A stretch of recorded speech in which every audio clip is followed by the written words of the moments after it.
Hello साथियों, मैं अनूप सिंह ए to Z classes के इस ऑनलाइन प्लेटफॉर्म पर आप सभी का स्वागत करता हूं। साथियों, आज हम लोग चर्चा करने वाले हैं जो महाराष्ट्र में मराठा आंदोलन चल रहा है। एक तरह से कह लीजिए इसको आरक्षण के लिए नहीं बल्कि एक आंदोलन कह सकते हैं कि आंदोलन चलाया जा रहा है। साथियों, हम बात कर रहे हैं महाराष्ट्र में उठे उन जिलों की जिसमें एक व्यक्ति हैं जो कि बहुत ही आम पुरुष होकर के अब वो हाईलाइट हो रहे हैं और पूरे मराठों के लिए एक आरक्षण की मांग कर रहे हैं। पूरी बातों का विश्लेषण हम लोग करने वाले हैं बड़े ही आसान शब्दों में। 2 मिनट में आप जान पाएंगे पूरी खबर की क्या अभी तक हुई है और किस लिए ये लोग मांग कर रहे हैं, इसका इतिहास क्या क्या रहा है। तो आइए शुरू करते हैं आज का सेशन, जो कि है इसके हीरो हैं, इस सेशन के हीरो हैं, कह लीजिए अभी तक इस न्यूज के हीरो रह लिए मनोज जरांगे पाटिल। ये एक ऐसे व्यक्ति हैं जो कि पहले तो ये होटल में काम करते थे, लेकिन 2015-17 के बाद ये क्या हुए, राजनीतिक पार्टी में इंटरेस्ट लेना शुरू किए और इसके बाद से छोटी छोटी पार्टियां बना करके अपना खुद का दल बनाने लगे। अभी ये उभर करके आए हैं एक आंदोलनकारी के रूप में और ये पूरे महाराष्ट्र की तरफ से मराठा आरक्षण की मांग कर रहे हैं। इनके साथ भाई साहब लाखों लोग सड़क पे उतर आए हैं। क्या है पूरी न्यूज, आइए इस पे चर्चा करते हैं। साथियों, यह महाराष्ट्र की बात है। महाराष्ट्र में सरकार है, एकनाथ शिंदे जी वहां के मुख्यमंत्री हैं, उप मुख्यमंत्री हैं देवेंद्र फडणवीस जी।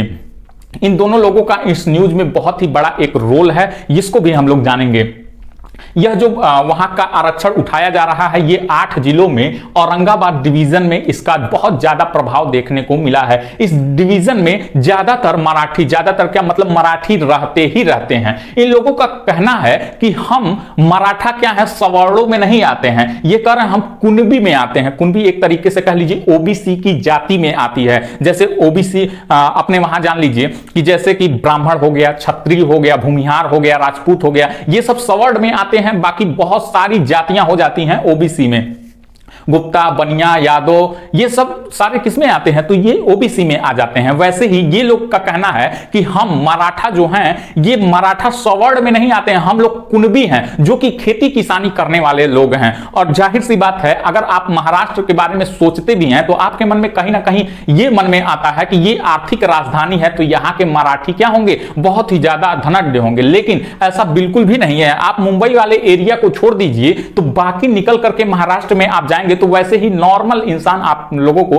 देखने को मिल जाएगा। मतलब उतना भी धनवान नहीं आप लोगों को मिलेगा जैसा अन्य राज्यों में, अन्य जगहों पर एकदम नॉर्मल गरीब भी आते हैं इसमें, वैसे ही इन मराठों में भी आप लोगों को देखने को मिल जाएगा। वही इन लोगों का कहना है कि हमारे बाप दादा से यही चला आ रहा है, हम लोग आरक्षण का लाभ नहीं ले पाए, हम लोगों को भी आरक्षण मिलना चाहिए, हम लोग सवर्ण नहीं हैं, हम लोगों को इसमें शामिल कर लिया जाए। बस मुद्दा यही है। आइए इसका इतिहास जान लेते हैं। ये जो घटना हुई है इससे कोरिलेट करा देंगे, अभी इसका इतिहास जान लेते हैं। इस घटना में मुंबई पूरे हाईवे जाम कर दिया गया, एक विधायक का कह लीजिए कि घर जला दिया गया, बहुत सारे विधायक मंत्री अपना इस्तीफा देने को तैयार हैं।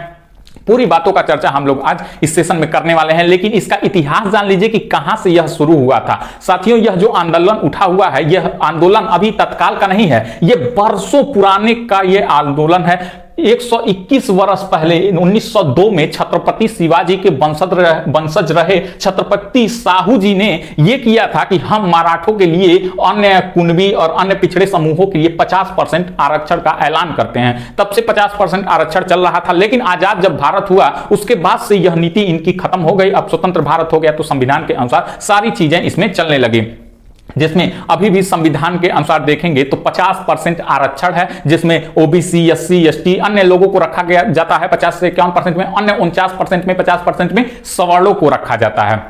उसकी भी चर्चा करेंगे। फिर उसके बाद से आजाद भारत में पहली बार यह कब उठाया गया बात, 1982 में यह बात फिर से उठाया गया। किसके द्वारा, तो अन्ना साहेब पाटिल जी के द्वारा यह बात आरक्षण की मांग को उठाया गया। आरक्षण के साथ साथ इन्होंने 11 और मुद्दों को उठाया। ये कह लीजिए कि किसानों के एक प्रकार के नेता, कह लीजिए कि ये किसानों के नेता थे। इन्होंने एक बार 1982 में मांग उठाया कि हम लोगों को, मराठों को आरक्षण मिलना चाहिए। तत्कालीन समय में मिल रहा था, लेकिन अभी फिलहाल इसको बंद करा दिया गया है। खैर, उसके बाद से सरकार ने इनकी नहीं सुनी तो ये क्या किए, आत्महत्या कर लिए। 23 मार्च 1982 का वो दिन था। उसी दिन इन्होंने अपने आप को सिर में गोली मार ली और इनकी मृत्यु हो जाती है। एक तरह से कह सकते हैं सुसाइड इन्होंने कर लिया। देश में हंगामा हुआ, लेकिन सरकारें आती गई, गिरती गई, चलती रही, कुछ नहीं होने वाला था। बाद में यह दंगा बहुत ही बड़ा रूप ले लेता है कब? 1997 को। एक कह लीजिए कि बहुत बड़ा आंदोलन के रूप में यह उभर करके आया था 1997 के।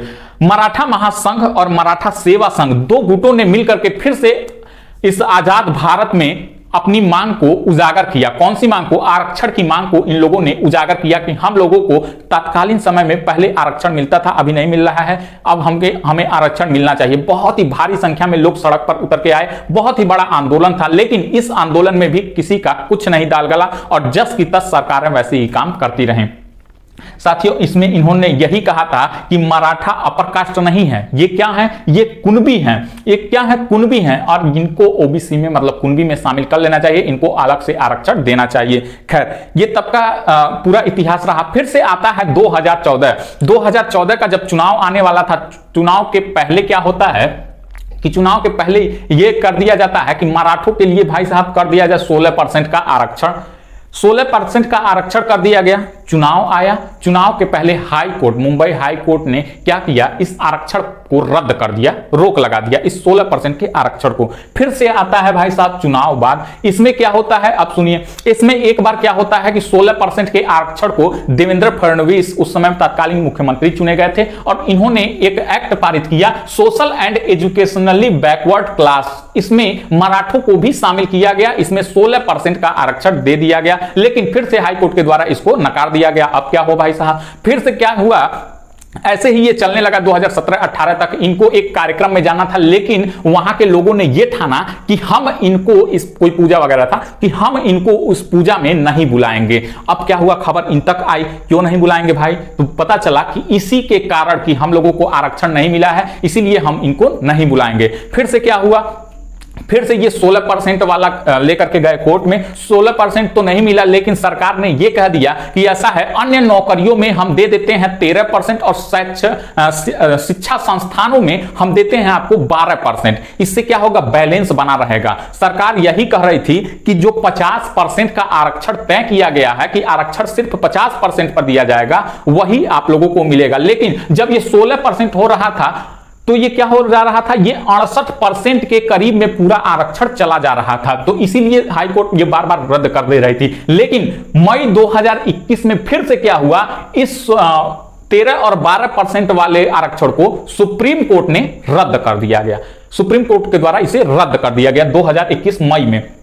5 जजों की इसमें बैठक बैठी हुई थी और इन्होंने निर्णय लिया कि इसको हटा देना चाहिए। तब से लेकर के आरक्षण सिर्फ 50% ही दिया जाता है। मराठों के लिए कोई भी आरक्षण नहीं है अलग से, और इनको ओबीसी में भी शामिल नहीं किया गया है। आप एक न्यूज से इस को कनेक्ट कर पा रहे होंगे। मणिपुर वाला तात्कालिक जो घटना अभी भी चल रहा है, उसको आप इस यहां से कनेक्ट करिए। वहां पे क्या हुआ था? वहां पे कोर्ट ने उनको आदेश दे दिया था कि आप लोग क्या हो सकते हैं? एससी में आ सकते हैं। एक सवर्ण जाति को एससी में शामिल कर दिया गया था कि इसके प्रावधान बनाए जाए, इनको शामिल कर लिया जाए। तो इसी को लेकर के वहां की दो गुटों में बहस हुई, झगड़ा हुआ, मार बवाल अभी भी चली रहा है, आप लोग देख ही रहे होंगे। वहां से इसको रिलेट कर सकते हैं। लेकिन यहां पे फिलहाल ये न्यूज है कि अभी तक इन लोगों को आरक्षण नहीं मिला है, इसी की ये मांग कर रहे हैं। अब यहां पे भी वही बात आता है कि अगर आरक्षण मिल जाएगा तो ओबीसी वाले क्या इसका विरोध करेंगे या फिर नहीं करेंगे? क्या इनको अलग से आरक्षण देना चाहिए कि नहीं देना चाहिए? अपनी राय जरूर बताइएगा। खैर, अब आगे चर्चा करते हैं।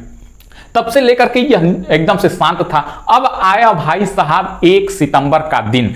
1 सितंबर के दिन यह फिर से एक व्यक्ति, मनोज जरांगे पाटिल, ये बीड़ के रहने वाले हैं। बीड़ जिला जो है औरंगाबाद डिवीजन में ये आता है। बीड़ के ये रहने वाले हैं। इन्होंने 1 सितंबर को ये अनशन पर बैठ गए कि जब तक ये आरक्षण मराठों को नहीं मिलेगा परसेंटेज का, तब तक हम अपना अनशन नहीं तोड़ेंगे। कुछ दिनों तक चला ये, फिर से सरकारें आई, अपना मीटिंग वगैरह की, इनका आरक्षण तोड़वाया गया कि हम भाई साहब, हम भी आपका सपोर्ट करते हैं, हम भी आरक्षण के फेवर में हैं, लेकिन हम क्या करें? सुप्रीम कोर्ट ही रद्द कर दे रहा है इसको कि अभी आप अनशन तोड़ दीजिए और इसका हम लोग प्रबंध कर रहे हैं। इन्होंने कहा हम आपको 40 दिन का समय देते हैं। इस 40 दिन में आप योजना बना लीजिए कि हमको करना क्या है, कितना आरक्षण देना, कैसे करना है। इन्होंने ये कहा, एक बात सुनिएगा, इन लोगों ने ये कहा कि ऐसा है कि अगर आप कह रहे हैं कि हम कुणबी हैं, कुणबी में आपको शामिल कर लिया जा रहा है, तो 1948 के पहले